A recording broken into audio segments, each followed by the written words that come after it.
Tollywood legendary hero Nandamuri Balakrishna మరో అరుదైన గౌరవాన్ని సొంతం చేసుకున్నారు. World book of records golden ఎడిషన్లో ఆయనకు ప్రత్యేక స్థానం కల్పించినట్లు అధికారికంగా ప్రకటించారు.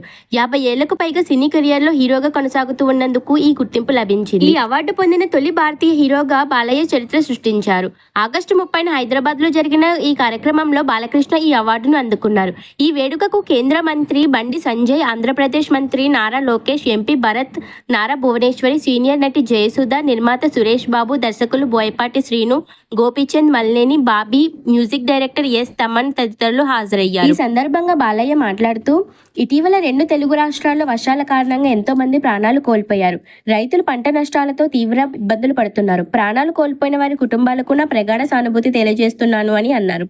తన తండ్రి లెజెండరీ నటుడు నందమూరి తారక రామారావు గురించి ప్రస్తావిస్తూ, నా జీవితం, నా ప్రయాణానికి ప్రేరణ మా నాన్నగారు, అమ్మగారు. తెలుగు ప్రజల అభిమానులు, సినీ దర్శకులు, నిర్మాతలు ఎప్పుడూ నాతో ఉన్నారు.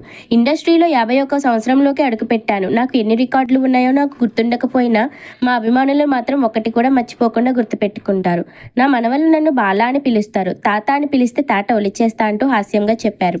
అలాగే ఆయన మాట్లాడుతూ, నాన్న దారిలోనే సేవా కార్యక్రమాలు చేస్తూ వస్తున్నాను. ఆధ్యాత్మికంగా ఎన్నో అనుభవించాను. ఇంకా జరగబోయే వాటిని కూడా గ్రహించగలుగుతున్నాను.